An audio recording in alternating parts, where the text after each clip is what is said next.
se comunicar em todos os ambientes, né? Então, a gente conhecer estratégias de uma ciência que tem evidência científica no autismo, né, como a análise do comportamento, é extremamente porque muitos comportamentos inadequados, comportamentos interferentes que são emitidos nas escolas, nas casas, né, nos ambientes sociais, muitas vezes esses comportamentos são emitidos pelos déficits importantes na comunicação, né, de uma pessoa autista, de uma criança autista. Então, a gente precisa, de forma muito séria e com muita frequência, estudar sobre a comunicação e sobre como a gente pode ensinar a comunicação para eles, né. E a análise do comportamento tem muitas ferramentas a partir dos estudos iniciais do Skinner, né. Então, a gente já tem muita pesquisa desenvolvida sobre a efetividade do ensino dos operantes verbais, do ensino do comportamento verbal para pessoas autistas, para a gente facilitar a comunicação deles, né, com as outras pessoas. É um tema que eu gosto muito, que eu estudo muito, pela importância que eu vejo que ele tem na vida de todos nós, né? Se comunicar faz parte da habilidade do ser humano, né? Seja por meio da fala ou de outras formas de comunicação. E como essa é a grande dificuldade das pessoas autistas, a gente precisa planejar ensinos, né? Ensinos que sejam estruturados, programas de ensino onde várias pessoas podem aplicar para a gente favorecer e ensinar de forma eficiente e eficaz, né, a comunicação. Teve alguém que levantou a mão? Eu vi rapidinho e sumiu. Alguém quer falar alguma coisa? Deixa eu passar aqui no chat. Acho que é mais o pessoal chegando, né? Vocês estão me ouvindo bem? A internet está tranquila? Tá, obrigada, Adriana. Bom, então, a gente vai falar sobre a comunicação no autismo, sobre as possíveis intervenções a partir da aula da semana que vem, né? Então, primeiro a gente vai fazer toda essa introdução sobre o comportamento verbal, sobre a comunicação no autismo, à luz da análise do comportamento, né? E depois, na segunda parte da nossa disciplina, na semana que vem, a gente pensa, né, em como a gente pode ensinar a comunicação para qualquer indivíduo, né? Mas no caso, para as pessoas autistas, porque a dificuldade deles é muito grande nessa área, né? Nesse aspecto do desenvolvimento humano, né? Então, é um tema muito importante. Eu esqueci de pegar o livro aqui, que eu gosto de indicar, mas no intervalo eu pego aqui na minha bagunça de livros, e mostro para vocês, tá? São dois livros, um livro que é de um autor, de dois autores, né? Que é a Denise Ross e o Douglas Greer. É um livro excelente para quem quer estudar sobre análise do comportamento verbal, sobre a comunicação no autismo, sobre as intervenções. Aí no intervalo eu pego aqui para mostrar para vocês, tá? É um livro que foi traduzido o ano passado, muito bom, que vale a pena o investimento para quem quiser se aprofundar nisso daí.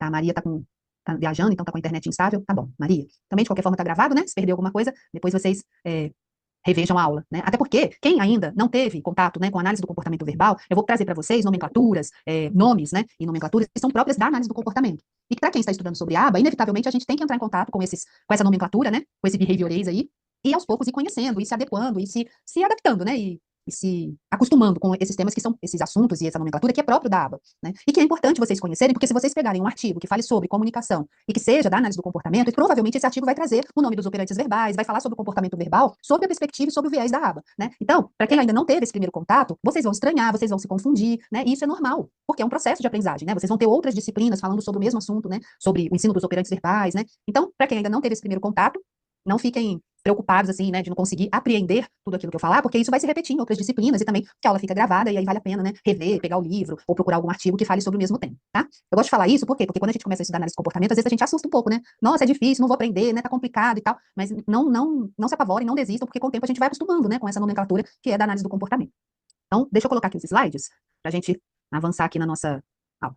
Eu vou usar no momento da aula o Kahoot, que é uma plataforma de quiz interativo, mas nos momentos em que a gente for utilizar o Kahoot, aí eu oriento vocês, né? Vocês vão ter, quem quiser participar do quiz interativo, vai abrir uma nova aba do Google e vai digitar kahoot.it, aí eu coloco direitinho o nome lá do Kahoot, tá? O link no chat, para a gente poder ir parando de vez em quando o assunto e ir praticando esse assunto, né? Tentando verificar onde estão as dúvidas de vocês lá no Kahoot, tá? Eu me apresentei, né? Meu nome é Maria Cristina, mas podem me chamar de Cristina. Eu sou analista do comportamento, trabalho em instituições de pessoas com deficiência, em APAES, aqui da região onde eu moro, já vai fazer 25 anos, o ano que vem faz 25 anos. E eu trabalho por opção mesmo, porque eu gosto muito de atuar e de trabalhar com as pessoas com deficiência, né? E tenho estudado bastante sobre análise do comportamento e análise do comportamento aplicada, justamente para poder tentar ajudar as famílias das pessoas autistas e as pessoas autistas. E falar sobre comunicação, como eu disse para vocês, é um tema que eu gosto muito e que eu vejo que tem uma grande importância, e também porque a análise do comportamento tem muita tecnologia produzida, tem muito estudo, tem muita pesquisa já, né? Sobre ensino dos operantes verbais no autismo. Então, vale a pena a gente se aprofundar nesse assunto. Eu espero que vocês gostem, que vocês se apaixonem por esse tema e que vocês estudem cada vez mais sobre ele, porque ele é fundamental para a gente ensinar até outras habilidades para as pessoas autistas, né? A partir da comunicação, tá? Bom, aqui é a referência dos materiais que eu usei para montar a aula de vocês. Alguns são artigos até de autores brasileiros, né? Como eu disse, tem muita pesquisa nessa área sobre comportamento verbal, sobre comunicação no autismo. Tanto no Brasil quanto fora do país, né? No Brasil tem muita publicação boa, gente séria trabalhando e pesquisando sobre isso, tá? Mas o primeiro livro é o principal, que é o Verbal Behavior, que foi escrito lá em 1957 pelo Skinner, que foi quando ele desenvolveu toda a teoria dele, né? E as pesquisas dele com relação à comunicação, que na época nem era da comunicação no autismo, era na comunicação do ser humano, né? Pessoal, me deem um feedback aqui, por favor, é porque ao lado da minha casa, hoje é aniversário da cidade onde eu moro, bem próximo tá tendo um show. O som tá chegando até vocês? Tá tendo alguma interferência?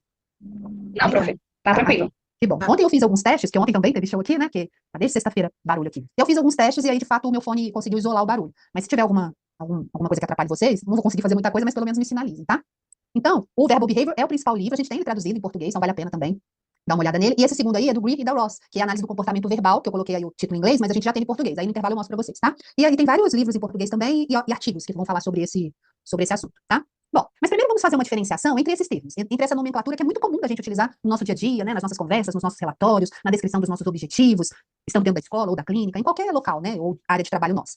Que são esses termos, né? Comunicação, fala, linguagem, língua. Qual que é a diferença entre esses termos? E por que é importante a gente saber a diferença entre eles, né? O que é comunicação? Comunicar é quando existe uma transmissão de uma mensagem entre duas ou mais pessoas. Então, quando eu consigo transmitir, e quando eu tenho interesse, motivação para transmitir uma mensagem para uma outra pessoa, ou para um grupo de pessoas, né? E essa mensagem é transmitida, e essa outra pessoa, esse grupo de outras pessoas compreende a minha mensagem, né? Que não é só o fato de eu conseguir transmitir, mas sim de haver uma troca aí, né? Aí existe uma comunicação entre essas duas pessoas, ou entre esse grupo de pessoas. Essa comunicação, ela pode se dar por meio da fala, ou não, né? Então, não necessariamente ela está obrigatoriamente atrelada à fala. Ela pode se dar por meio de troca de figuras, como no PEX, né, que é um sistema de comunicação alternativa. Ela pode se dar por meio de sinais, como nas Libras. Ela pode se dar por meio de estímulos visuais, né, que seriam, por exemplo, o PEX, mas tem outros sistemas, né, tem o POD, tem o Core Words. Ela pode se dar por meio de símbolos, de gestos, enfim, de expressões faciais, né? Às vezes a gente consegue trocar uma mensagem com uma outra pessoa pela nossa expressão, né? Então, se o filho e a mãe se conhecem bem, às vezes uma expressão nossa a gente já transmite a mensagem e o comportamento do nosso filho muda por conta da nossa expressão facial. Enfim, a troca de mensagens pode se dar por vários sistemas de comunicação. A fala, que é o vocal, é a mais comum, mas não é a única, certo? O que é linguagem? Quando a gente se refere a esse termo linguagem, a gente está falando de desenvolvimento de áreas cerebrais, né? A gente está falando da função cerebral. E junto com essa linguagem, a gente tem a compreensão do que o outro está falando, que é a linguagem receptiva, né? Que faz parte de uma área específica do cérebro, que na análise do comportamento a gente chama de comportamento de ouvinte. E tem também a linguagem expressiva, que é quando eu consigo emitir uma resposta, falada ou não, não necessariamente precisa ser falada, e que afeta o outro, e aí eu estou emitindo uma linguagem expressiva.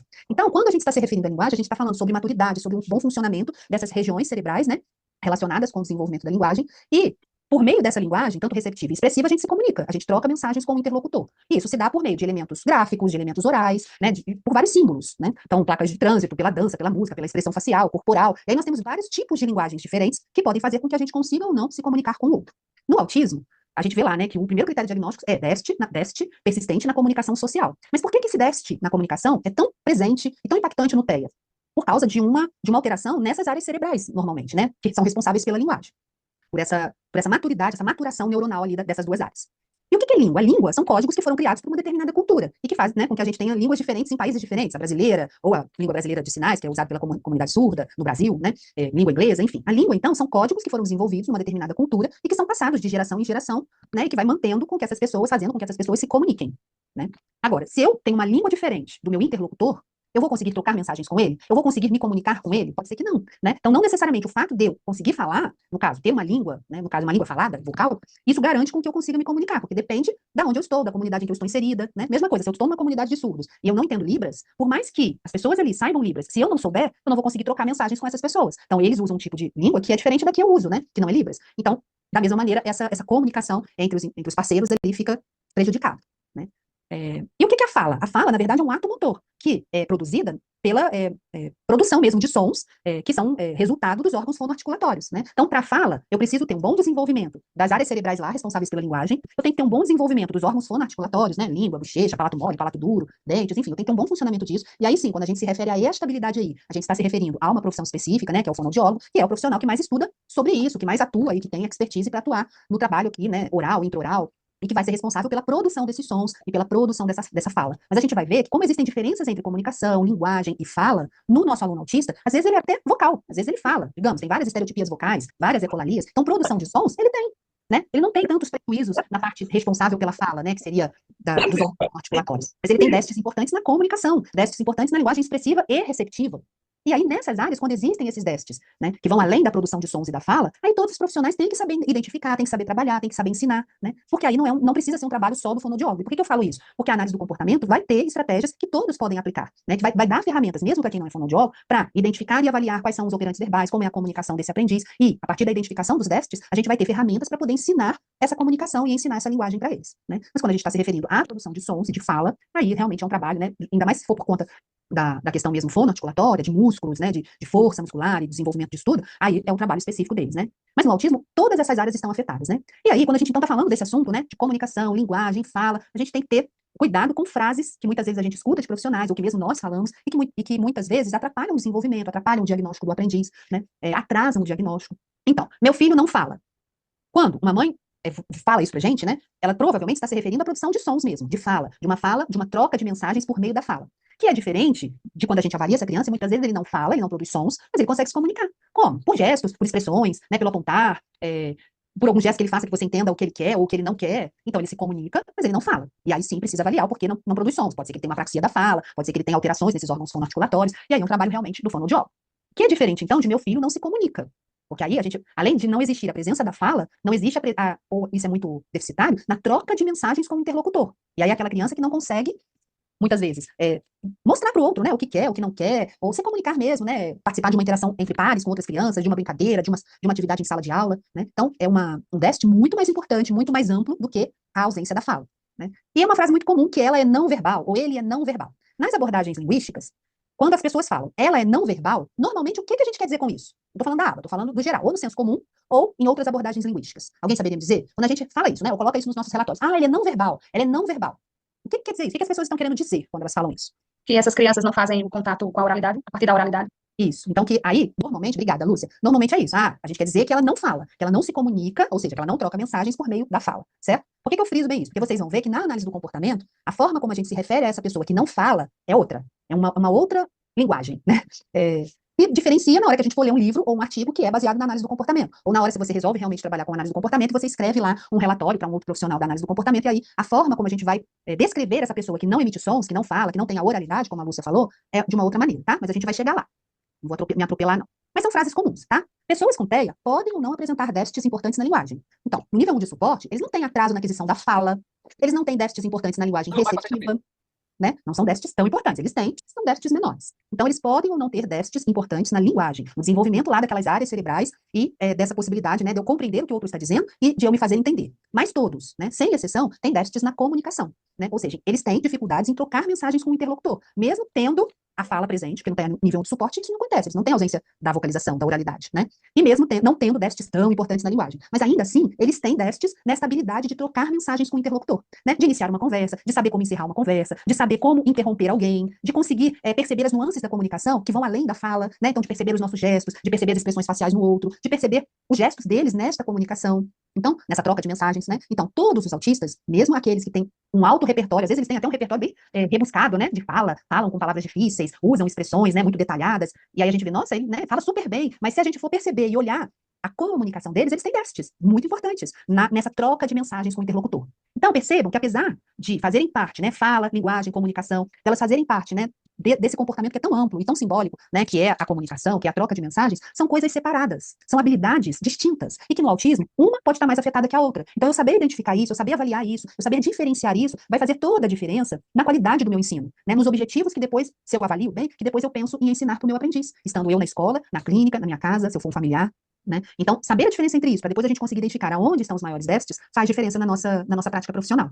Porque, às vezes, a gente fica muito restrito à questão da fala. Ah, ele fala ou não fala? Meu aluno é verbal, né? De acordo com as outras abordagens linguísticas, né? E no senso comum também. Ele é verbal ou não verbal? E aí a gente confunde, né? Ah, ele não se comunica. Mas às vezes a criança se comunica, só que não é por meio da fala. Que é diferente de eu dizer que ele não tem nenhuma habilidade para comunicação, né? Que é quando realmente eles não conseguem trocar mensagens com o interlocutor, ou não tem interesse em fazer isso, né? Porque no autismo tem muito essa questão da motivação social, do interesse social, da reciprocidade social, né? Que está relacionado à linguagem, à comunicação e à fala.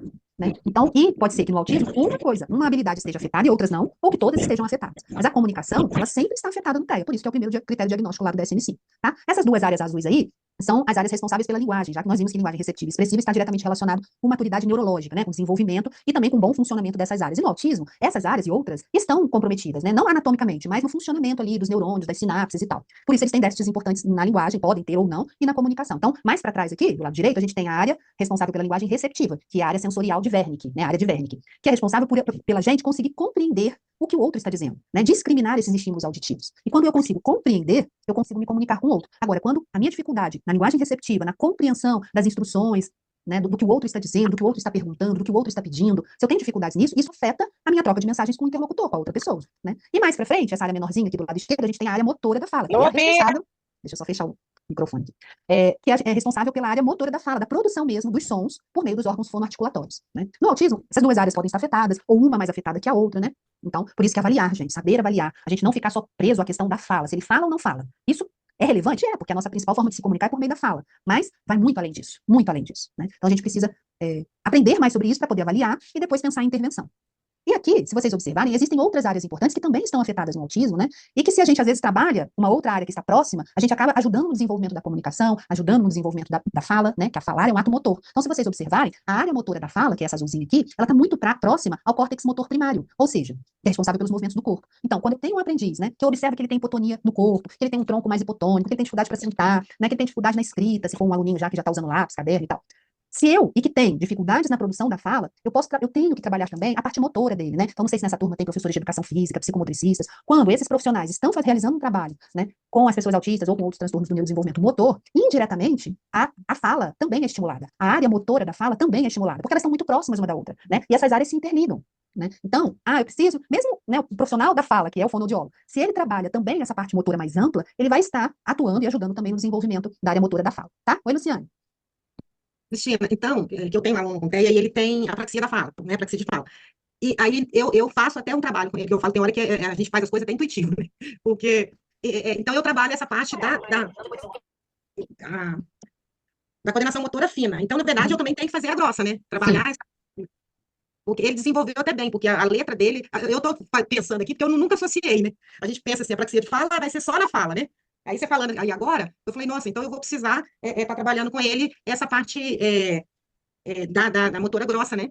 Sim, faz toda a diferença, Luciane. A apraxia motora da fala, se a gente for avaliar mesmo, é porque as pessoas ficam muito preocupadas, os profissionais, né, médicos, inclusive, eles ficam muito preocupados com a fala, que é uma habilidade muito necessária, importante, para a gente poder, né, ter uma interação maior com o mundo, né? Mas se a gente for observar bem, normalmente as crianças que têm apraxia da fala, elas têm apraxia no corpo também, apraxia motora, né? Então a gente vai olhar, são crianças que têm dificuldade na motricidade fina, se você olhar mais ainda, são crianças que têm um tônus mais baixo, sabe? Aquela criança que senta, esparrama na cadeira, não consegue manter um tronco bem estável, né? Que cansa logo na educação física, que tem o pé plano. Observe o pé dos autistas, com exceção daqueles que andam na ponta dos pés, né? Se não andar na ponta dos pés, observem, de crianças e adolescentes. Ele é totalmente plano, né? Ele é até invertido, assim. Aquilo é hipotonia no corpo. Então, trabalhar essa parte motora deles, geral, até para facilitar a fina, ele precisa ter um bom tronco, uma boa força muscular, uma boa estabilidade de ombro, de escápula. Ele precisa ter o desenvolvimento disso tudo, que a gente ganha brincando, jogando bola, correndo, enfim, né? E aí a gente acaba atuando em várias áreas, né? Então, eu estou trabalhando o motor grosso, que vai, com certeza, vai dar uma qualidade melhor na motricidade fina e que vai interferir na produção da fala, né? Porque são áreas que estão muito próximas. Então, com certeza, né?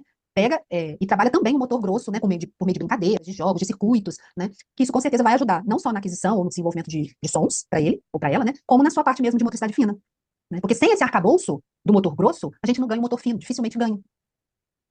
É isso, né? Mas assim, você colocando aqui, aí tá vindo ele na minha cabeça, né? Eu falo na memória aqui, né?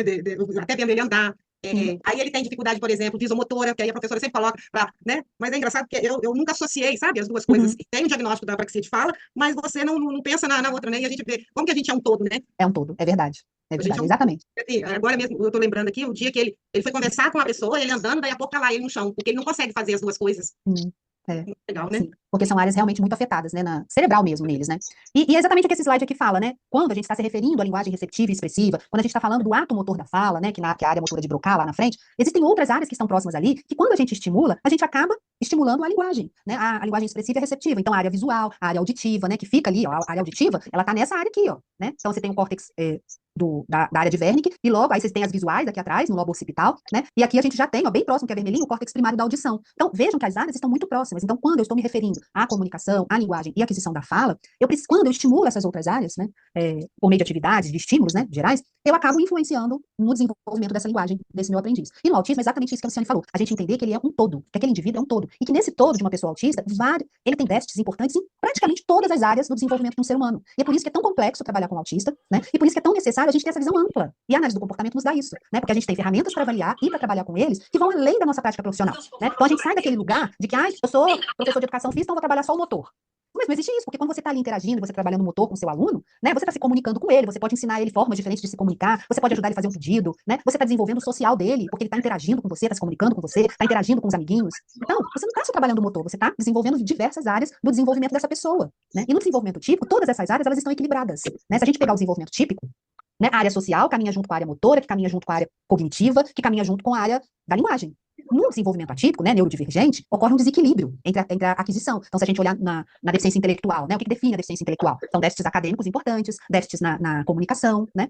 E déficits nas habilidades adaptativas, né, de se adequar ao contexto, de conseguir dar continuidade nas habilidades da vida, né, do dia a dia deles. No autismo, eles têm déficits em todas as áreas. Na área social, demais, né, é o pilar do autismo. Na área da comunicação também, na área motora também, na área acadêmica, muitas vezes eles têm, né, até porque essas outras áreas estão afetadas e acabam interferindo na aprendizagem acadêmica, com exceção do TEA nível 1 de suporte, bem mais leve e tal, e na área de autocuidados também. Então, a gente tem que entender que esse ser humano é um todo, e que a gente vai precisar olhar para cada pedacinho dele, né, não dá mais pra gente ficar, eu só faço isso, né, minha área de atuação é só essa. Não dá, porque senão o nosso atendimento, a qualidade da nossa intervenção não é boa, né? Porque a gente fica dicotomizando muito essas intervenções com eles, tá? Então, pensem sempre, eu estou preocupada com a comunicação, com a aquisição da fala do meu aprendiz. Então, estimula a área visual, usa diversos estímulos, eles são mais visuais do que auditivos. Fornece para eles, oferta para eles várias experiências auditivas, várias experiências motoras, né? Para quê? Para a gente desenvolver todas essas áreas que vão impactar na aquisição da fala, tá? E para a gente avaliar, né, onde estão os déficits importantes nesse aluno, a gente tem que conhecer os marcos do desenvolvimento da linguagem, né, falando aí em linguagem, tá? Então, eu vou passar rapidinho por alguns deles, tá? Bom, quando é um bebê bem pequenininho, né, 2 meses, de 0 a 2 meses, a gente tem um bebê praticamente movido a reflexos, né? Ele tem muitas reações automáticas. É um bebê que se comunica por meio do choro, mas é uma comunicação, uma interação social ainda precária. Ele se comunica para garantir aquilo que ele precisa, para ele sobreviver. Então, ele se comunica por meio do choro para trocar fralda, quando está com fome, quando está com frio, né? E esse choro, é uma resposta inata, né? A gente já nasceu sabendo chorar. Ninguém ensinou, olha, quando você estiver com fome, você chora. A gente aprende, a gente nasce sabendo fazer. É uma habilidade inata que garante a sobrevivência da nossa espécie. Mas é um bebezinho ainda que tem esses reflexos, tem essas habilidades inatas e garante a sobrevivência dele. Mas a comunicação dele ainda é bem precária, né? A emissão de sons ainda é pequena e tal. Quando passa de 2 meses, e aí a gente já tem um bebê que começa a se comunicar mais, né? Então, 2, 3 meses, e aí vai nessa crescente, né? Até 8 meses, aí a gente tem um bebê que começa a se comunicar mais, que começa a produzir sons, falando aqui do desenvolvimento típico, tá, pessoal? Tem alguém com o microfone aberto, mas eu não tô vendo aqui. Vê aí pra mim, quem pode ser. É um bebê que começa a produzir sons. Inicialmente ele produz sons porque é prazeroso para ele. No início não tem função de comunicação. É porque ele gosta de ouvir a própria voz. Então, são comportamentos automáticos, né, que ele produz e é reforçado pela própria produção do som que ele faz. Mas aí, quando ele produz esses sons e vem uma pessoa e reforça o comportamento dele, dando atenção, por exemplo, que lindo você tá falando, a mamãe tá achando lindo e tal. E aí ele ganha a atenção social do outro, esse comportamento, além de ser automático, passa a ter funções de comunicação. Opa, toda vez que eu faço isso, chega alguém perto de mim, alguém me dá sorriso, alguém me pega no colo, e aí esses sons vão ganhar, essa comunicação, que inicialmente não era comunicação, né, era apenas produção de sons, vai ganhando função de comunicação. Isso no desenvolvimento típico, porque no autismo, muitas vezes, essa consequência do adulto, fornecida pelo adulto, não é reforçadora para eles. E aí os atrasos começam aí. E aí ele vocaliza menos, e aí ele não vocaliza com função de comunicação, porque não é reforçador para ele, não é vantajoso, não gera nele motivação, né? E se a gente observar, esse bebê até 8 meses, o quanto que ele evolui na comunicação, no social e no motor. A gente sai de um bebê que tem só movimentos reflexos, com 2 meses, para um bebê que com 4 meses já está rolando, já está sustentando bem a cabeça, já descobriu as mãos, já está levando objetos na boca, depois com 6 meses já está na posição sentada, né, já começa a ver o mundo numa outra perspectiva, já está sorrindo, já está identificando as pessoas conhecidas. Então percebam que no desenvolvimento típico, essas aquisições, elas são pau a pau ali, elas são alinhadas, elas estão alinhadas. E no autismo, muitas vezes, isso está totalmente desequilibrado, né? E os atrasos já começam aí, quando bebês, né? Com 6 meses, né, o bebezinho já vocaliza muito, já faz muitos sons bilabiais, e aí mais a gente reforça, né? Ele faz mamamá, bababá, e todo mundo acha lindo, e dá função de comunicação para aquilo lá que ele está emitindo inicialmente de forma automática. E aí depois só vai numa crescente, né? A comunicação aumenta cada vez mais, depois de 8 meses, até 1 ano, o bebê começa a apontar muito, a apontar para aquilo que ele quer, para aquilo que ele gosta, ele começa a responder ao apontar do outro. Então alguém fala, olha que lindo lá, olha aqui pra mamãe, e o bebê interage, compartilha o interesse com o outro, porque ele gosta disso, né? Gosta de ter a atenção do outro. Então a comunicação dele vai lá em cima. Então, com 8 meses até 1 ano, a atenção compartilhada, que é um sinal preditivo de TEA, quando ela está afetada, né, quando ela está alterada, no desenvolvimento típico, a atenção compartilhada está se desenvolvendo muito, né? Então, você aponta, ele olha para onde você apontou, você olha, ele olha para onde você está olhando, né? Se ele quiser sua atenção de novo, né, se estiver olhando para o outro lado, ele busca o seu olhar, então ele inicia essa comunicação com você, né? Ele já consegue identificar pessoas familiares, objetos do cotidiano, ele já aponta para aquilo que ele quer, para a bola que está longe, enfim. É um bebê que já está se comunicando muito, que o motor também está evoluindo muito, né? Então, até ele adquirir a marcha, e que o social está maravilhoso, né? Porque é tudo que ele quer, a atenção das pessoas. E isso vai acontecendo cada vez mais. Então, por que eu trouxe esses marcos do desenvolvimento? Primeiro, porque para a gente, né, para saber avaliar, a gente precisa lembrar desses marcos, de acordo com as faixas etárias principais. E segundo, para a gente verificar que os atrasos, eles já estão lá nessa faixa etária de bebê. Então, que a gente não precisa esperar, né, a gente, enquanto profissionais de educação, pessoal que trabalha em creche, olha como que é importante os profissionais de creche, ou enfermeiros que fazem pré-natal, que fazem essas pré-natal, não, que acompanham, né, o desenvolvimento da criança, do bebê, até fazer 1 ano, 2 anos de vida, né?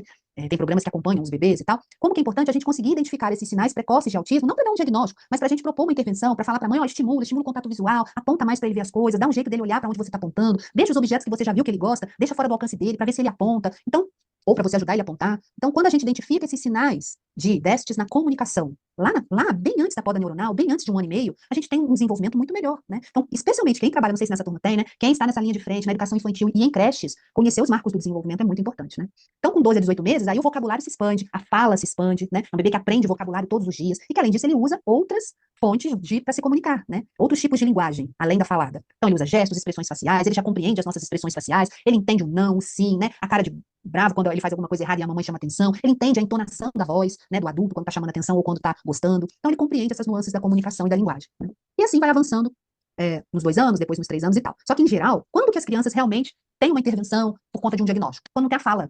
Mas percebam, ou quando essa fala está muito atrasada, mas percebam que antes da fala, o bebê já se comunicava, ou não, há muito tempo, por meio do contato visual, da atenção compartilhada, do apontar, dos balbucios, né? Então, esses déficits, eles vêm muito antes da fala. Então, se você trabalha com crianças com menos de 2 anos, de 18 meses, tenta avaliar, né, para verificar a qualidade dessa comunicação e do desenvolvimento social dela, antes da gente esperar e fazer 3 anos para sinalizar alguma coisa para os pais, né, ou para outros profissionais. O que não quer dizer que a gente está apto por conta disso a dizer, ele é autista, porque não faz isso. Não é isso, né? Mas a gente começar a perceber que ele não interage muito, que ele não se comunica bem, né, comigo, então eu vou estimular mais isso, tá? E a gente tem que ter muito cuidado com essas falas que a gente, às vezes, emite e que também a gente escuta e acaba concordando, né? Porque isso atrapalha o diagnóstico, atrapalha a intervenção, atrapalha o desenvolvimento deles. Cada criança tem seu tempo.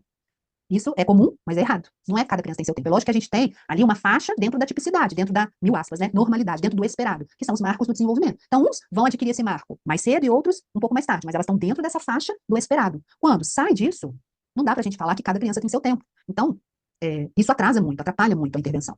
Outra frase comum, a gente escuta muito, é assim mesmo, o menino demora mais para falar. E a menina fala rápido, mas o menino, ele anda rápido, mas ele demora para falar. E isso, né, a gente sabe até que a menina, a mulher, né, a menina tem um cérebro mais social, ela se comunica mais cedo mesmo, mas tem que estar dentro desses marcos do desenvolvimento da linguagem. Se esse menino não está dentro dos marcos do desenvolvimento da linguagem, tem alguma coisa errada. Não quer dizer que ele é autista, mas que tem alguma coisa errada e que a gente precisa fazer intervenção, precisa, né?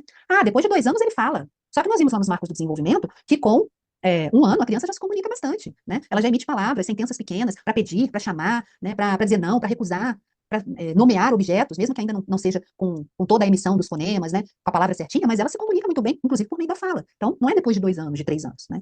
Outra frase comum que a gente escutou bastante, né? Por causa da pandemia. A pandemia atrapalhou. Por isso que ele não está falando. Mas não é, gente, porque não tinha pessoas na casa dele que falavam, né? Então, uma criança nunca vai ter atraso na linguagem e na comunicação e na aquisição da fala por causa da pandemia, porque ele não ficou isolado de todo mundo, ele tinha pai, ele tinha mãe, tinha pessoas que estavam com ele ali. Então, não é por causa disso, não é culpa da pandemia, nesse caso. Ou então é porque a família não estimula, né, ou porque os pais são quietos mesmo, por isso que ele tem atraso, e não é, né. Então, a gente tem que ter cuidado com isso daí. E agora, vamos começar a entrar realmente no assunto da nossa aula e como a análise do comportamento entende a comunicação, né? E a importância da comunicação. No livro lá do Greer e da Ross, que eu vou mostrar para vocês depois no intervalo, no prefácio do livro, né, eles já colocam, né, que a comunicação, que o comportamento verbal, é a pedra angular do desenvolvimento humano. Então, o que eles querem dizer? Que para um desenvolvimento efetivo do ser humano, as pessoas precisam se comunicar, né? Então, e no autismo é a principal área afetada. Então, por isso que é tão importante a gente estudar sobre comunicação e ensinar eles a se comunicarem, seja por meio da fala ou de qualquer outra resposta, né, que permita a troca de mensagens com o outro. E como que a análise do comportamento enxerga essa comunicação, enxerga essa linguagem expressiva e receptiva? Como um comportamento, né? Se vocês olharem para esse esquema aí, vocês conseguem lembrar dele? Vocês conseguem entender o que ele significa? Porque vocês já tiveram algumas disciplinas que trouxeram essa informação para vocês. Me falem aqui, por favor. Professora, no caso seria reforço? O reforço é aqui, ó. Se for reforçador, a consequência é no C. Tá? Então, o C, consequência, que é de consequência. O reforço é um tipo de consequência, que é vantajosa para o sujeito e que faz com que as respostas aumentem no futuro, né? Mas se eu olho para esse esquema aqui, eu estou falando do comportamento. Então, é a unidade mínima de análise, né? É a tríplice contingência, onde eu tenho um estímulo, que é o S, que evoca uma resposta, e essa resposta sempre produz uma consequência. Quando essa consequência é reforçadora, é vantajosa para mim, essa resposta volta para o meu organismo e faz com que eu me comporte de novo, e de novo, e de novo, né? Então, digamos que eu sou um estímulo para o meu filho. Né? Então, eu tenho um filho pequeno e tal, e eu sou o estímulo, eu sou o S aqui. A minha presença, eu chegar em casa, vai evocar no meu filho uma resposta. Mamãe, quero colo. E aí, ele emitiu uma resposta, ele pediu por colo, ele me chamou. E isso produz uma consequência. Normalmente, qual é a consequência? Que lindo, vem cá, filho, vou te dar colo. Eu dou beijo e tal, tal, tal. Então, essa resposta dele, me chamar, produziu uma consequência que para ele vai ser vantajosa, que é ganhar colo, ganhar beijinho, ganhar minha atenção. Se for reforçador, provavelmente ele vai emitir essa mesma resposta outras vezes, quando ele me vê. Né? Então, perceberam que comunicação, fala, linguagem, também se encaixa nesse esqueminha aí? Onde existe um estímulo, que pode ser uma pessoa, um objeto, que evoca uma resposta, e que essa resposta sempre produz uma consequência. E que essa consequência, quando ela é reforçadora, ela vai fazer com que as minhas respostas aumentem, e que eu consiga me comunicar mais, né? Não só com a minha mãe, mas com outras pessoas. Então, vou mostrar um outro exemplo. Eu tenho um estímulo que é isso aqui, um negócio vermelho, digamos que é vermelho. E aí eu pergunto, então o estímulo é isso aqui vermelho, e a minha pergunta, João, que cor é essa? E isso evoca no João, digamos que ele já saiba que é vermelho, que eu já tenho ensinado, e ele fala, vermelho, tia. Isso, João, você acertou, toca aqui, você tá muito inteligente. E digamos que essa consequência, que foi meu elogio e tal, reforça o comportamento do João. Provavelmente, quando ele vira outras coisas vermelhas, ou que alguém perguntar alguma coisa para ele, de um estímulo, né, de uma figura, de uma cor, de uma imagem e tal, ele vai emitir essa resposta que é falar vermelho, né, que é nomear a cor vermelha. Então, percebem como comunicação, troca de mensagens entre duas ou mais pessoas é um comportamento e que eu consigo encaixar isso nesse esquema aí, assim como qualquer outro comportamento? E foi essa proposta que o Skinner trouxe lá em 1957 com o verbal behavior.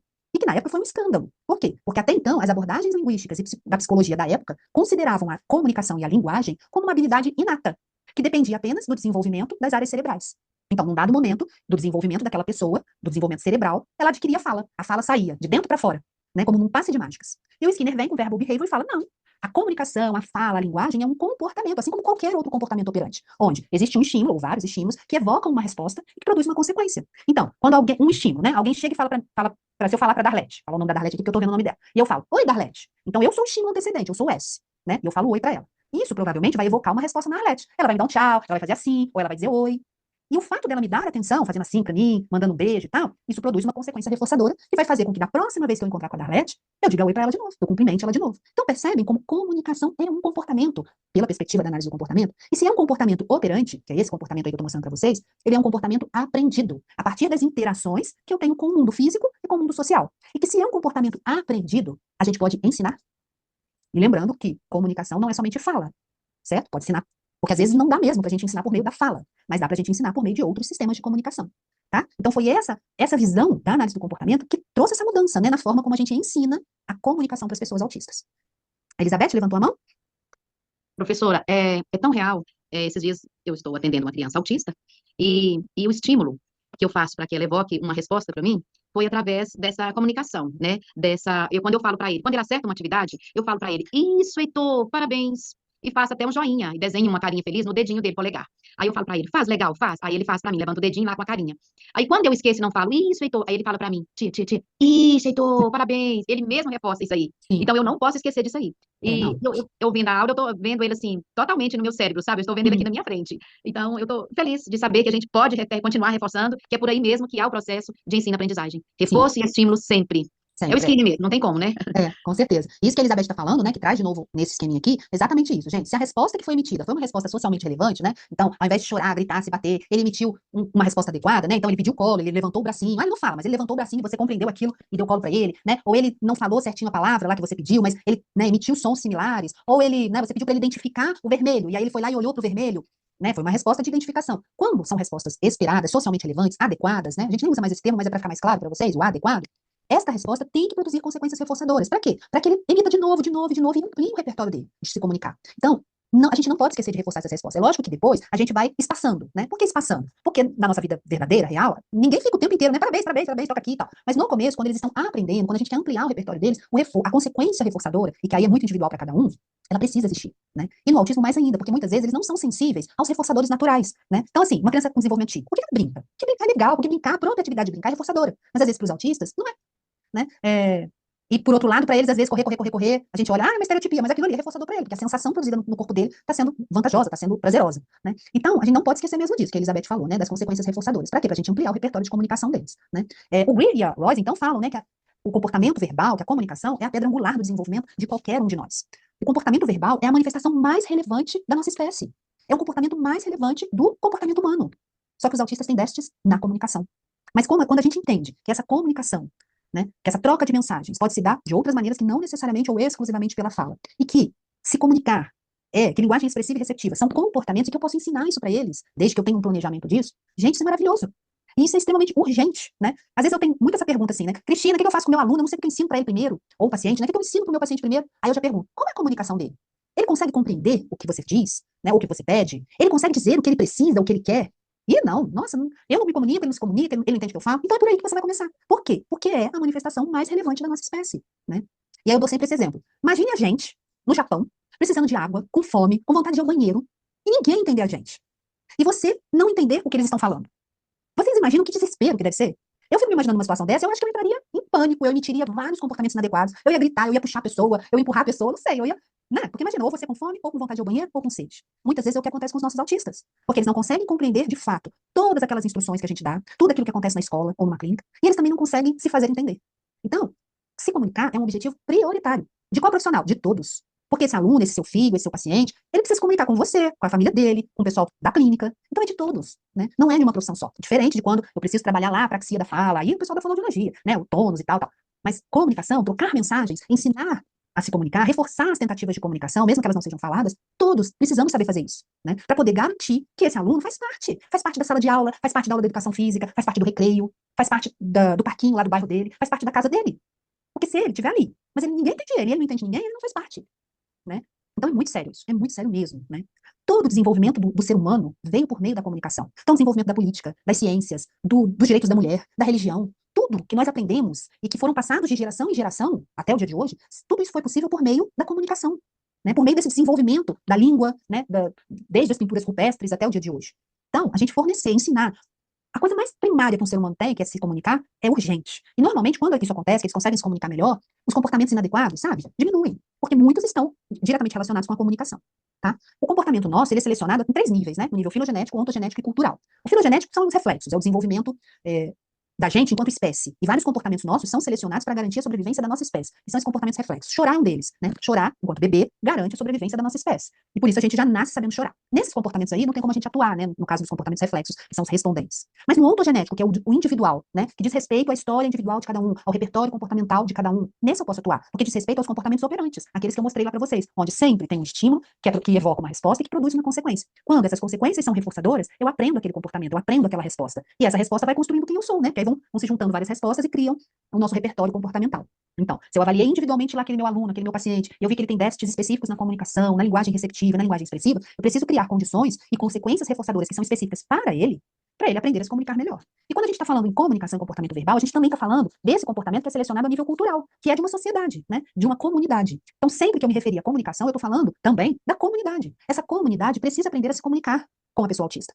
Então, isso não é responsabilidade da fonoaudióloga ou da professora regente. Ah, entendi, Cristina. Entendi que na escola eu também preciso ter estratégias para facilitar a comunicação do meu aluno. Quem que tem que ter? A professora regente? Não, todo mundo da escola. Quem não fica só na sala de aula? Ele não vai no recreio? Ele não vai lanchar? Ele sabe se comunicar para pedir o sanduíche de presunto que tem lá na cantina da escola? A moça da cantina, se ele vier com o cartãozinho do sanduíche, ela vai entender o que ele quer? Então, todas as pessoas da convivência dele, da comunidade em que ele está inserido, precisam aprender a se comunicar com ele. Precisam compreender qual é o sistema que ele está usando de comunicação. Os coleguinhas da sala de aula precisam aprender? Sim. Oi, alguém me chamou? Sim. Só me tire uma dúvida. Eu estou na sala de aula com 8 aprendentes dentro do transtorno do espectro autista, cada um de uma forma diferente. Entre os deles eu tenho um nível de suporte 3, que, graças a Deus, eu consegui inserir ele na turma, mas ele continua batendo demais e muito agressivo. Ele gosta de brincar no recreio, só que ele não consegue expressar o carinho e o amor se não for batendo. Ele bate. E aí, ele se assusta quando eu dou um cheiro, ele se assusta quando eu abraço ele quer se desvencilhar, ele só tem 5 anos. Aí eu tenho um outro que não falava até o início do curso, me fez buscar muito pela fala, e como eu gosto muito de cantar, eu sou da educação infantil, gosto muito de cantar. Então, minha sala de aula é cheia de música, e eles gostam da caixinha de música, e eu coloco música para acolher, e de repente, esse que não era verbal, ele não falava, até determinado tempo, de repente, quando eu menos espero, ele começa, eu leio as letras passando o dedo, as letras da música para eles. Quando eu menos esperei, ele estava lá cantando as músicas que estavam colocadas, isso é a música da comidinha, isso é a música da frutinha, as coisas, aí eu fiquei encantada, mas agora, ele pegou, assim, um ranço por atividade, escrita. Ele gosta de tudo que a gente for fazer manual, mas ele não quer fazer nada de escrito. Do mesmo jeito lá no pessoal da clínica que ele fica, diz que lá ele também não está suportando. Eu não sei o que houve nesse meio tempo. Eu não sei se em casa forçaram ele a fazer a atividade proposta, que eu sempre digo aos pais que não forcem, é no tempo deles, mas que eles têm que ter lá a rotina para saber que aquele é o momento. Aí mostra com a fotinho dele. E tem um que não fala de jeito nenhum. Ri, ele brinca, ele compreende tudo que eu falo. Se eu peço alguma coisa, ele acena que sim, ele acena que não, ele vai buscar o caderno, ele faz tudo, copia o que eu pedi. Aí eu tenho Luizão, que não é pra botar apelido, mas eu coloco. A Luiz é Luizão, e ele gosta, porque ele dá um sorriso de canto a canto quando eu chamo. Mas assim, são crianças tão apostas que eu digo, meu Deus, eu não tô sabendo, mesmo fazendo aba, tendo feito PUTEA, tendo feito a neurociência e a neuropedagogia na educação, eu ainda tô meio perdida, porque eu não sei, por exemplo, eu não sei como fazer com que fulaninho pare de bater. Eu não sei o que fazer para que o outro passe e retorne a gostar das atividades escritas em folha ou à mão, ou em caderno. E o outro, eu sei que ele não vai falar, porque ele não tá fazendo nenhuma terapia com fono ainda não conseguiu isso. Mas eu queria ajudá-lo. Mas ele se comunica comigo e com a outra menina através de gestos. O gestual. Eu não sei. É um grande desafio mesmo, né, gente? Porque nunca, nenhum vai ter o mesmo repertório comportamental do outro. Que é justamente o que a gente estava falando. No desenvolvimento típico, o desenvolvimento é muito linear. Então, né, os marcos do desenvolvimento, eles vêm todos, né, nessa mesma consonância, assim, e aí é muito claro pra gente verificar, né, e trabalhar com eles. Porque aí as crianças acabam que são bem parecidas em termos de desenvolvimento, porque esse desenvolvimento é linear. Agora, no autismo, como esse desenvolvimento deles, né, e esses déficits deles, são muito desequilibrados, a gente nunca tem um aluno que é igual ao outro. Eles podem ter a mesma idade, o mesmo diagnóstico, às vezes são até irmãos gêmeos, e eles têm déficits e características muito diferentes mesmo. E aí, logicamente, que os objetivos do nosso trabalho, que vão além dos acadêmicos, né, porque para crianças assim, o acadêmico, gente, não que ele não seja importante, mas neste caso que a Adriana traz, não é mais importante, não é mais urgente, porque sem eles ganharem as outras habilidades mais básicas, o acadêmico não vai avançar, né? Que habilidades mais básicas? De comunicação, de socialização, de interação com ela e com as outras crianças, né? Assim, não tem, né? Não tem como eu explicar isso em 5 minutos, mas assim, para esse que bate, quando vocês tiverem várias disciplinas que falar sobre avaliação funcional, sobre funções do comportamento, você assiste, reassiste e tenta colocar em prática com o seu aluno. Porque não tem como eu te falar o que fazer para o seu aluno parar de bater se a gente não sabe a função desse bater. Ou as funções, porque pode ter mais de uma função, dependendo do que está acontecendo na hora. Eu Né? Então, percebo que quando ele tá muito eufórico, por exemplo, ele tá muito animado, com uma Uhum. música, uma apresentação, alguma coisa, aí ele morde o lábio, ele morde o lábio e ele começa a socar o ar. Só que o ar chuta, aí as meninas deram a ideia, eu coloquei embaixo, na perna dele, coloquei o elásticozinho de cabelo pra ver se ele se controlava, porque é o tempo todo se balançando na cadeira. Mas ele faz tudo. Mas eu gostaria, assim, de tentar fazer, porque assim, as crianças ficam com medo dele. Tanto Assustados, porque ele bate mesmo. A mãe dele já chegou machucada. Ele nunca me machucou, mas a mãe dele já chegou machucada, ele machuca os coleguinhas. A avó já chegou machucada, e hoje ele me fez um relato que ele, tia, deixa eu te dizer, eu digo o quê? Ele ficou 2 noites sem dormir. Então a medicação não tá servindo pra ele, por isso que essa inquietação o tempo inteiro. O outro, Esse que bate é vocal? Ele fala? ele sim, fala comigo. A coisa mais tá. fofa, assim. Sabe aquelas pessoas que dá vontade de você, que hora que eu tenho que me conter, porque tudo pode virar violência pra ele, dá vontade de apertar a bochecha, dar cheiro. Só que quando você dá um cheiro, ele dá um pulo. Parece que tá Ele não tocando. gosta. Eu sei que ele ama cavalo. E sei que ele fica enlouquecido. Quando começa a música da historinha, a música, não sei o que, ele fica enlouquecido. Corre na sala, pula. Os meninos já entenderam que eles são assim, eu já expliquei, porque são 8. E aí eu falei para os meninos que ele é desse jeito, que o outro está aprendendo a se comunicar agora, que o outro tem deficiência intelectual e também tem esse problema de apraxia de fala e do motor. Eu explico para eles tudo, e eles acolhem. E eu acho muito lindo isso, mas são as crianças de 5 anos. Os problemas que eu tenho com os adolescentes são gritantes, porque eles não querem, de jeito nenhum, ir na sala do EE. Aí depois, às vezes, você se questiona como profissional, será que eu estou fazendo um bom trabalho com esses pequenos e com esses maiores? Será que eu estou sendo acolhedora? Eu estou sendo a escuta? Eu estou fazendo a coisa certa? Porque esse curso de aba, quando eu entrei, era mais para isso. Eu queria muito ajudá-los. Seja com método, seja com alguma coisa que pudesse fazer. Por exemplo, o Luizão, ele não fala de jeito nenhum. Só que em casa ele fala. A mãe filma ele falando. Ele, inclusive, é totalmente toddy em casa. E eu não sei porque na sala de aula ele não dá um pingo de trabalho. Eu quem preciso dizer, você quer ir ao banheiro, você quer tomar água. Eu que preciso incentivá-los, ele não faz nada disso. Então, né, mas é difícil mesmo eu conseguir te responder tudo aqui, né, Adriana? Eu entendo a sua aflição, a sua angústia, mas com certeza você está no caminho certo, né? Porque quando a gente busca, lógico que o resultado não é imediato, né? Porque a análise de comportamento, por exemplo, é uma ciência difícil mesmo, até vocês conseguirem encaixar todas as peças, né? Porque a gente vai estudando separado na pós, né? É uma disciplina, é outra e tal. Então, até vocês terem esse panorama todo e conseguirem encaixar algumas peças para fazer sentido, para vocês conseguirem colocar isso em prática, leva um tempo mesmo. É uma ciência difícil. Mas, assim, entender sobre função do comportamento, identificar por quê, né? Por que aquele bater está acontecendo no momento em que eu abraço ele, que dou um cheiro nele? Talvez ele esteja dizendo para você, não quero, não gosto. E aí você pode ensinar para ele que em situações, quando ele não quer, que não precisa ser nessa, porque nessa provavelmente ele vai te rejeitar, mas em outras mais simples e que tenham menos resposta agressiva, ele dizer não, ou com gesto, ou com dedo, ou falando, não quero. E tá tudo bem, né? Por quê? Porque aprender a recusar é importante. Um bebê de 8 meses já faz isso. Não quero, né? Ele já começa a fazer isso com a cabecinha, com o dedinho, porque ele aprende isso a partir das interações que ele tem com a gente. Então, por exemplo, se fosse isso, ensinar ele a dizer não, a recusar aquilo que ele não quer. Se for porque ele tá feliz, porque ele tá eufórico, ensinar sobre as emoções. Olha, isso que você tá sentindo é felicidade. Você pode bater palma, você pode fazer assim pra tia, a gente pode pular junto, mas você não precisa chutar, você não precisa bater, entende? Então seria ensinar ele a entender o que ele tá sentindo, a entender as emoções, a ter autocontrole, né? E se é uma criança que tem repertório verbal, vocal, né, que fala, é porque ele compreende muita coisa que vocês dizem. Né? Que é já diferente do outro que não é vocal, que não fala, mas que pode ser que tenha uma apraxia, e aí foge da sua alçada. Mas aí o que é legal você ensinar para esse seu aluno que não fala? Comunicações alternativas, né? Então, identifiquei que ele gosta do carrinho, eu vou fazer a figura do carrinho. Para quando ele quiser a figura do carrinho, ele pegar e me entregar. Eu sei mais ou menos que é nesse horário, ou nesse horário eu levo ele no banheiro. Em vez de eu simplesmente levar, eu tomar a iniciativa, eu vou ajudar ele a pegar a figura, me entregar. Vamos no banheiro? E leva no banheiro. Enfim, inserir. E aí tem que estudar um pouquinho sobre comunicação alternativa, mas aos pouquinhos a comunicação alternativa. Mesmo que ela não seja pela fala. Não importa se ele tá na fome, se ele tivesse, maravilha, mas não tá. Você pode trabalhar a comunicação alternativa, né? E assim, e tudo depende realmente do repertório do nosso aprendiz, daquilo que ele já consegue, né? E da necessidade deles, né? Do objetivo que tem que ser específico. Esse que não gosta de usar lápis, será que ele tem motricidade suficiente para segurar lápis, para escrever no papel? Será que vocês não podem fazer isso com um material mais concreto, na areia, na espuma? Ele descobriu, de repente, ele tem a pega do lápis perfeita, ele faz o nome dele completo, é a coisa mais linda. O que me ajudou muito no princípio, assim, eu tinha um problema com ele que ele não sentava. Aí, das disciplinas que a gente pagou no ABA, agora ele consegue se sentar para realizar alguma coisa, seja um trabalho coletivo, ele faz a parte dele. Só que quando trata-se de caderno e folha, que é o que a família cobra, ele não quer mais. Tá.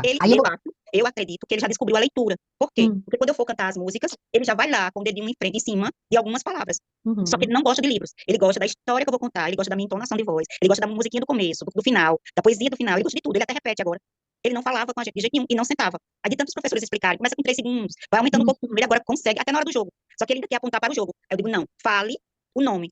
Aí tem hora que ele fala, bloco lógico. Aí eu digo, agora dou bloco lógico, parabéns, toca aqui, bate-boot. Aí ele já se acostumou com bate-boot, tem que botar a mão e tem que tirar meu cabelo. Mas assim, a gente não conseguiu, ele tá falando ele tá a coisa mais linda do mundo, cantando tudo. E ainda fofocou pra mãe dele essa semana, que eu levo um apito, né? Pra quando a gente tá muito eufórico, eu fico apitando nas brincadeiras e nos circuitos. Ele disse à mãe dele que não gostava que eu fazia pi, aí a mãe dele sem saber. Aí foi me perguntando, mulher, é o apito, que ele fica querendo roubar de mim o tempo inteiro, e eu correndo, né, no pátio. E ele gostou do apito. Então ele tá uma descoberta atrás da outra. Só que o outro não queria que ele batesse tanto. Aí me dá uma inquietação.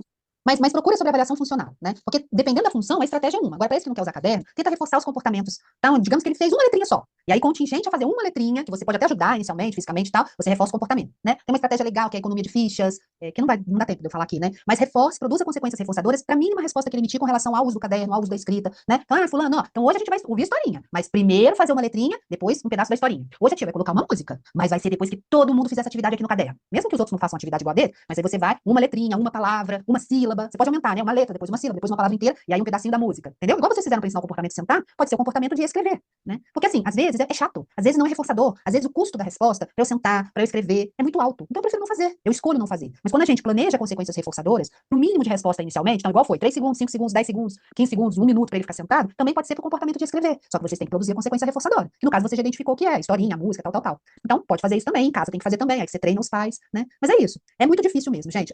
Autismo é muito complexo. Você tem um monte dentro de uma sala, e mais difícil ainda pro professor. Mas eu acho que você, pelo que você falou aí, Adriana, né, que você comunicou comigo, trocou mensagens comigo, né, eu acho que você está super no caminho certo. Você já está fazendo análise do comportamento, né? De alguma maneira. Você já está pensando em objetivos individualizados, você já está pensando em identificar a função do comportamento, vocês já entenderam que sentar é um comportamento que precisa ser reforçado, que a gente vai ensinando em passos pequenos até chegar no comportamento-alvo, que é o final, que seria ficar meia hora sentado fazendo uma atividade. Então, você já está colocando em prática algumas estratégias da análise do comportamento, né? Então, você está no caminho certo. O de bater é a avaliação funcional. Você tem que saber, e essa é a maior ferramenta de quem trabalha com aba, é a avaliação funcional. Estuda bastante sobre isso, tenta sempre identificar a função, porque você identificando a função, você vai conseguir saber o que fazer depois, né? E nas disciplinas sobre isso, suga do professor o máximo que vocês puderem, né? Gente, ó, então, eu fiz um resumo, não vou repetir aqui, tá? O nível filogenético, ontogenético e cultural. Quando a gente está falando em comunicação, a gente está falando do cultural, especialmente. São as outras pessoas que reforçam o nosso comportamento de se comunicar. Então, se eu tenho um aluno autista que se comunica pouco, eu preciso incitar a comunicação dele, mas eu preciso reforçar as respostas dele, as tentativas de comunicação dele, que nem sempre são a fala. Se o seu aluno olhou para você e olhou para um brinquedo, reforce. Ah, você quer o carrinho? Eu vou te dar o carrinho, vamos brincar? Se ele apontou, reforce mais ainda, porque é uma resposta de mais ainda comunicação, né? Apontar, gente, sinaliza pra gente o que a pessoa quer, né? E isso faz parte do nosso desenvolvimento. Bebês apontam. Né? Então, muitas vezes, a gente não reforça os comportamentos deles de se comunicarem, porque a gente fica esperando a fala, só a fala, a fala. E se comunicar não é só a fala. E a gente vai ter alguns autistas que nunca vão falar, mas eles podem se comunicar. Mas para eles se comunicarem, é preciso que tenha outra pessoa, né? Porque se comunicar é a troca de mensagens entre duas ou mais pessoas. Então tem que ter um outro lado, que está atento, que está prestando atenção para onde ele olhou, para onde ele se aproximou, do que ele se aproximou, para onde ele apontou, né? O que aquele choro está querendo dizer? De repente, aquele choro está querendo dizer, eu quero o livro.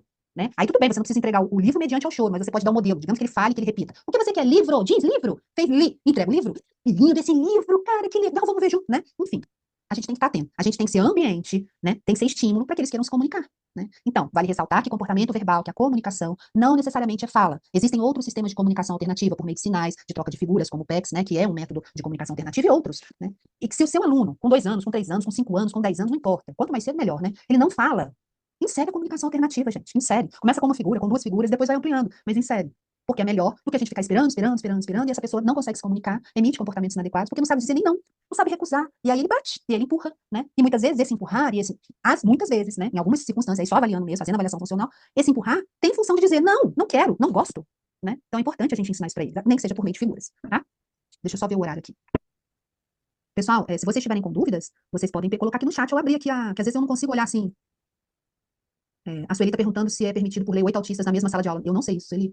Não sei se essa lei varia, se existe um número limitado e se isso varia de região ou se é uma lei federal. Não sei, gente. Eu posso até procurar saber e trago essa resposta. Posso? Não, vou procurar. Aqui na minha cidade, professora, é assim, eu estou com esses 8, né? Esses 8 aprendentes dentro do espectro do autismo, mas com outras comorbidades também. E só para um que veio uma menina, um apoio escolar, que aqui eles querem chamar de educador social, só que não existe esse termo. E aí, ela também é psicopedagoga, como eu sou, então a gente sempre está tentando ajudar todos, de alguma forma, nós estamos vendo a evolução. Eu, dentro das disciplinas de aba, e dentro do que eu estou aprendendo, das dúvidas que eu tive com as meninas também no grupo, que eu falo muito, pergunto muito, eu estou vendo, assim, eu estou vendo muita coisa boa, só que os pais, eles querem muito que a criança fale, ou querem muito que as crianças escrevam. Eles esquecem que a criança está no pré-2, eles querem brincar, cantar, eles querem atividade, eles querem caderno. E, infelizmente, aqui, na minha cidade, implantaram um tal de alfabetização de A a Z, que é para os meninos de 5 anos saírem lendo da escola. É um contexto que eu sou totalmente contra. Eu acho que o despertar se dá em qualquer momento. Não é obrigatório o menino sair lendo agora. O processo de alfabetização já começa com 6 anos, mas são gestores públicos que implantaram. E, realmente, infelizmente, às vezes a gente tem 8, 10 autistas em uma sala só. E, às vezes, a gente está sozinho, não tem nenhum apoio. Aí é muito difícil. Por isso, o questionamento das meninas. muito difícil mesmo. Mas eu não sei, assim, por lei, se existe um número limitado e se isso varia de região para região. Não sei, mas eu vou procurar saber, de acordo com a pergunta aqui da Sueli, eu acho, né? E aí eu trago semana que vem. Mas, de fato, é muito difícil, né, gente? A gente fazer Cristina, um trabalho de excelência. Cristina, aqui na minha Oh, cidade, em Três Corações, sempre perguntam isso, né? Mas, na verdade, a gente não tem uma lei que fala quantas crianças vão estar com deficiência, né? Ou autista vão estar numa sala. A gente sempre vai mais pela. Se você tiver outras turmas, aí é vai distribuído distribuindo. Aham. os alunos. Pelo menos aqui a gente sempre coloca isso. Então, por Uhum. exemplo, eu tenho, na minha escola, por exemplo, eu tenho quarto ano. Então, a gente dividiu os alunos, né? Colocou Uhum. um aluno numa sala, nessa sala que esse aluno é mais comprometido, a gente não colocou outros alunos com deficiência ou com muita dificuldade, né? Para o professor Uhum. conseguir fazer um trabalho com ele. Assim, eu Sim. acho que lei não existe mesmo. Então. Bom, a lei que eu sei é que eles têm direito ao professor de apoio, né? Entende? Mas se tem limitação para o número na sala de aula, de qualquer forma eu vou pesquisar, vou procurar saber se tem alguma coisa, e se é uma lei federal. Obrigada, viu, Luciane, pela sua... Adriana, aí é só uma perguntinha para Adriana. A sua sala é sala regular? Tem outros alunos que não têm comprometimento nenhum?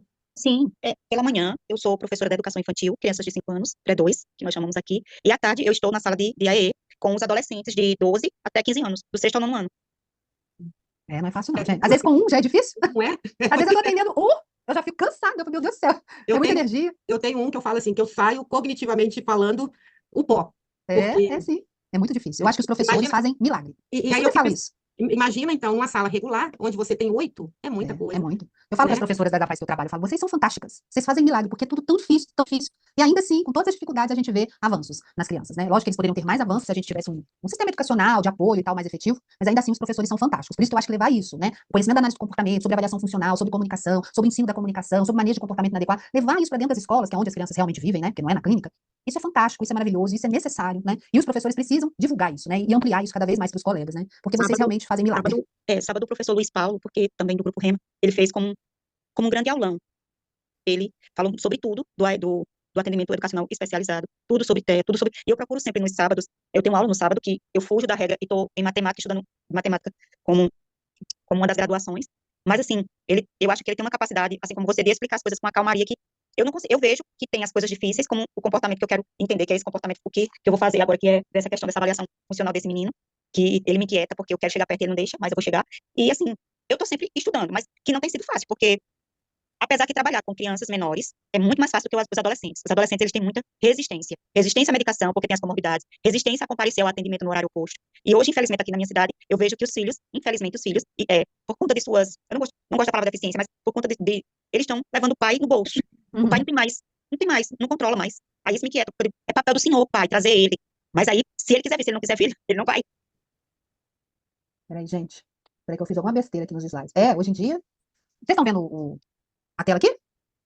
Sim. Tá. Comportamento não verbal versus verbal. Você tá nessa tela. Tá, eu apertei algum botão aqui. É isso, gente, é um desafio inesgotável, né? Trabalhar com eles, trabalhar com as famílias, é um desafio. E eu vivo esse desafio todos os dias também, viu? Eu tô falando tudo bonitinho aqui, com os slides, mas na vida real, é lógico que a gente segue a ciência, a gente, né, tenta seguir aquilo que embasa a nossa prática. Então, eu preciso saber fazer avaliação funcional, eu preciso identificar a função do comportamento, senão não sei o que fazer, preciso aprender sobre a comunicação alternativa, mas na prática, isso não é perfeitinho, igual eu tô mostrando aqui, né? Porque aqui eu tô mostrando pra vocês aprenderem, porque vocês estão fazendo uma pós. Então, vocês precisam ter essa teoria, né? Que vai embasar a prática de vocês cada vez mais. Mas é muito difícil. Professora, a senhora sabe nos falar sobre um curso de comunicação alternativa mais próximo da gente, que estamos fazendo após? Alô?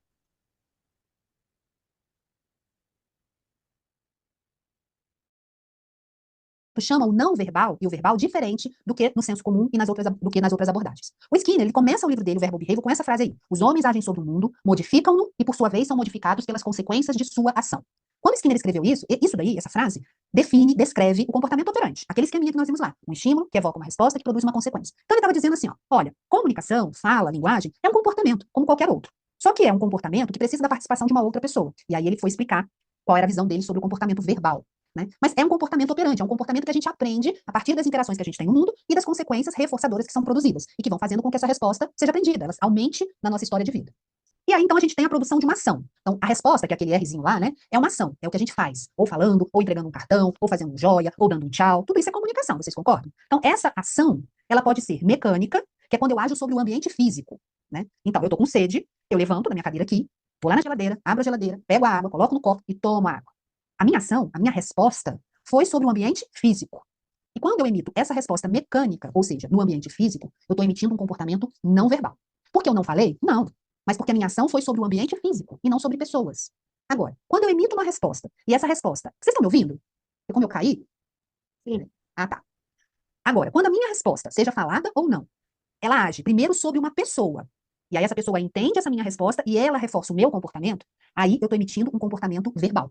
Porque eu falei? Não, não necessariamente eu preciso falar, mas porque a minha resposta agiu sobre uma outra pessoa, né, afetou uma outra pessoa, mudou o comportamento dessa outra pessoa, que é chamada de ouvinte, e essa outra pessoa fez a mediação dos reforçadores. Então, voltando para o exemplo da água, eu cheguei na casa da Elizabeth, e eu não vou abrir a geladeira dela e pegar a água dela, mas eu vou fazer assim: ô Beth, me dá um golinho de água, eu tô com uma sede. E aí ela vai lá, entendeu o que eu falei, eu vou modificar o comportamento dela, porque ela vai lá e vai pegar a água e vai me entregar. Né? Ou seja, eu modifiquei o comportamento da Beth por meio da minha ação, ela compreendeu e me entregou a água, ela fez a mediação do reforçador água, que naquele momento eu estava precisando. Aí, Cristina, então você está dizendo que é verbal, mas isso é fácil, você falou, digamos que a Beth não entendesse português, ela fosse americana, e eu chegasse na casa dela e não soubesse pedir água em inglês para ela, mas que eu fizesse assim para ela, e ela entendesse, e me desse água. Eu modifiquei o comportamento dela? Sim. Ela fez a mediação do reforçador me entregando a água? Sim. Então isso também é um comportamento verbal? Sim. Porque o que define comportamento verbal para a análise do comportamento não é a fala, e sim o fato de eu emitir uma ação, uma resposta, que é o Rzinho lá, daquele esquema, e essa resposta agir no ambiente social, que são as pessoas, né? E essas pessoas fazerem a mediação dos reforçadores. Então, na análise do comportamento, se vocês pegarem um artigo, um livro, ou estiverem conversando com analistas do comportamento, verbal e não verbal é diferente do que nas outras linguagens, do que nas outras abordagens. Então, meu aluno é não verbal. Você está querendo dizer que ele não fala? Bom, então não é não verbal, porque não verbal nós vimos que é um comportamento sobre o ambiente físico. Você está querendo dizer que ele não fala, então ele é não vocal. Mas ele entende o que você diz? Ele compreende algumas instruções? Se você falar, vai lá e pega sua mochila, ele vai e tal. Ele entende. Então ele é verbal, ele não é vocal. Ele consegue, de alguma maneira, te mostrar que ele quer água, mesmo não falando? Sim. Então ele é verbal, sim. Ele não é vocal.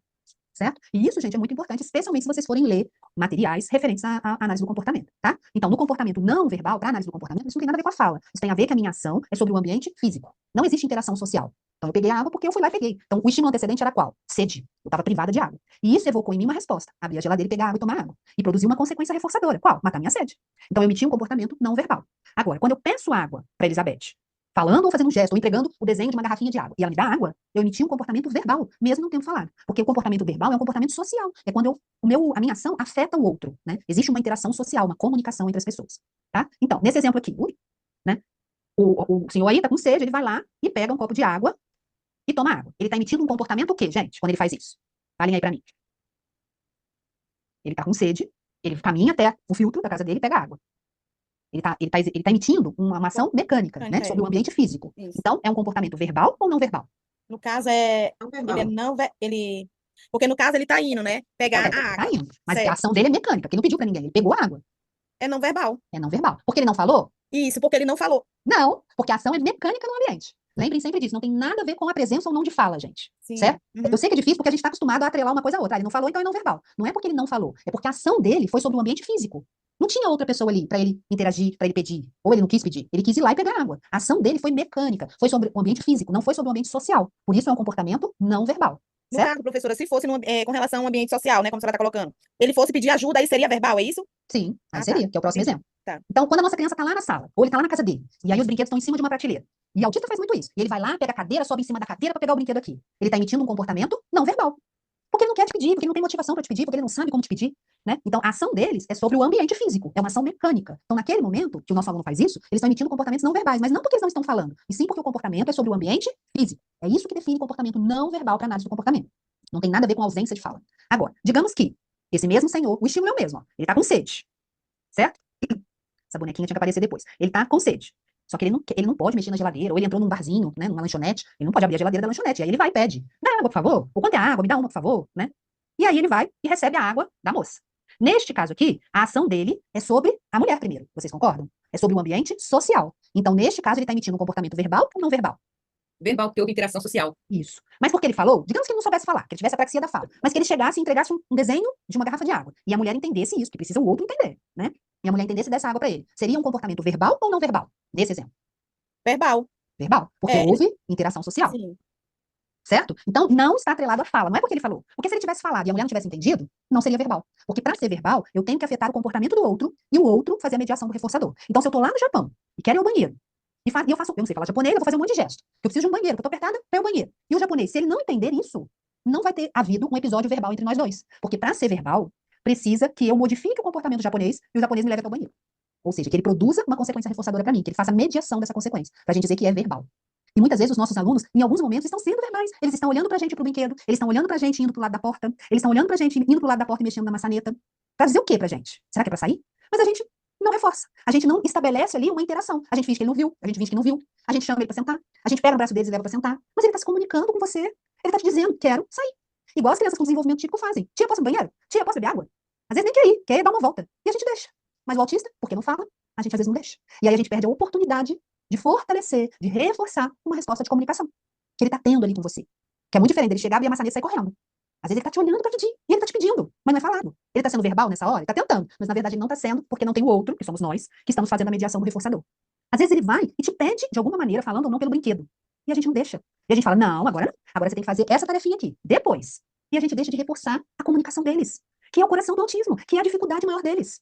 Cristina, mas então você tá dizendo que toda vez que ele pedir eu vou ter que dar? Sim. Se você quer fortalecer as respostas adequadas dele de comunicação, e ele olhou, ele apontou, ele falou, reforça para tudo que você tá fazendo e reforça a resposta socialmente relevante que ele tem de se comunicar, porque isso é o mais difícil para eles. É muito mais fácil para eles subirem 3 cadeiras e pegar o brinquedo do que pedir pra gente. Então, quando ele pedir, falando ou não, reforça, porque a gente viu, até como a colega nossa falou, que a consequência precisa existir, reforçadora. E a gente entendeu que comportamento verbal precisa ter a participação do outro, que é quem faz a mediação dos reforçadores. Percebem como isso é sério, gente? É muito sério. Ah, mas eu não posso fazer tudo o que ele quer. De imediato, se for uma resposta adequada e der para você entregar a consequência reforçadora, reforce. Depois a gente vai ensinar que agora sim, agora não, agora você faz uma tarefinha, depois eu ponho a música que você gosta. Mas no começo, o que é mais relevante, mais importante, que é a manifestação mais relevante do desenvolvimento humano? Se comunicar. Então reforce todas as tentativas deles, por mais simples que elas sejam e por mais que ele não seja vocal, né, que não seja falado, tá? Quando não fala, mas se comunica, a gente diz que é não vocal, tá? Mas a gente vai falar mais sobre esses termos e vamos praticar. Professora, mas Não também, vocal. pelo fato de alguma literatura que eu já até li também, né, que afirma, agora mesmo eu tô agora, se ela tá falando, eu tô tirando, entendendo. Muitas literaturas afirmam o compreender de que ele não falou, ele é não verbal. Inclusive, até Então, lá na escola tem uma anamnese, eu tô até pensando se ela tá falando, para me mudar, porque algumas anamneses com relação à matrícula aparece isso, não verbal, verbal, e a gente busca só a questão da oralização. E a sim, gente não pensa nessa observação. Algumas literaturas afirmam dessa maneira. Agora eu vou mudar a sim. anamnese lá da escola. Desde que você explique para as outras pessoas que vão usar essa anamnese, se Sim, forem sim, vou usar, né? explicar. Que é isso mesmo. É porque essa nomenclatura, foi o que eu falei no comecinho da aula, é uma nomenclatura da análise do comportamento. Porque as outras abordagens, inclusive o DSM-5, né, que descreve as características do TEA, eles referem-se a não verbal como se fosse a ausência da fala. Mas na análise do comportamento, e aqui como a gente está falando em uma pós, em aba, né, e eu sou analista do comportamento, a nossa forma de se referir a verbal e não verbal é diferente. Então, outras abordagens, quando vocês lerem artigos, literaturas, vocês vão ler não verbal, e aí naquela literatura vocês vão entender, entendi, não tem fala, não tem oralização. Mas se vocês pegarem um livro da análise do comportamento, né, que a gente tem vários bons livros brasileiros, né, ou a tradução do Greer e da Loz, vocês vão ver que verbal e não verbal é diferente. Então, não verbal são aqueles comportamentos em que a nossa resposta é sobre o ambiente físico. Ele foi lá, subiu na cadeira e pegou o brinquedo que ele queria. Ele emitiu um comportamento não verbal. E verbal é quando a minha resposta é sobre o ambiente social. Eu modifico o outro e o outro faz a mediação dos reforçadores. Mesmo que eu não fale, pode ser por escrito. Por exemplo, eu mandei um WhatsApp para vocês. Gente, vou atrasar meia hora na aula. Por favor, entre em 7h30. E todo mundo que recebeu a mensagem entende português, sabe ler português, e ao invés de chegar às 7, chegou às 7h30. Eu emiti um comportamento verbal, pessoal? O que vocês acham? Pode repetir, por favor? Ó, digamos, o escrito, né? Pessoal, eu não falei, certo? Eu escrevi no WhatsApp. Gente, ó, nós não vamos chegar, eu não vou conseguir chegar às 7 horas na aula, vai ser 7h30. Já avisei a Ariane, vai ser 7h30. Se todas vocês sabem ler português, né, e leram a minha mensagem e chegaram 7h30, eu emiti um comportamento verbal? Sim, porque a minha resposta afetou o comportamento de vocês. Vocês compreenderam o que eu escrevi e ao invés de chegar às 7, chegaram às 7h30. O meu comportamento foi falado? Não, foi escrito. Então, escrita, quando afeta o comportamento do outro, também é um comportamento verbal, certo? Se eu desenhei alguma coisa para vocês e vocês entenderam, né? Sei lá, que era para vocês fazerem uma atividade, ou que era para vocês chegarem mais tarde na aula e tal, e vocês entenderam aquele desenho, eu emiti um comportamento verbal. Então, por que eu tô batendo nisso? Porque na análise do comportamento verbal não é porque falou ou não falou, e sim porque eu emiti uma resposta e essa resposta mudou o outro, né? E o outro fez a mediação dos reforçadores. Entendeu? Vamos fazer nosso intervalo? Já a gente retoma e pega firme aqui nos slides, porque a gente tem muita coisa para ver. Eu acredito que eu nem vai conseguir terminar os slides todos de hoje, aí a gente recupera na semana que vem, tá? Vou colocar o videozinho aqui, deixa eu ver que horas são. São 9h07. O que vocês acham da gente voltar 9h20 mesmo, ou vocês precisam voltar 9h27? Que a maioria decidir, pra mim tá certo. Por mim, Beleza, pessoal? 9h27.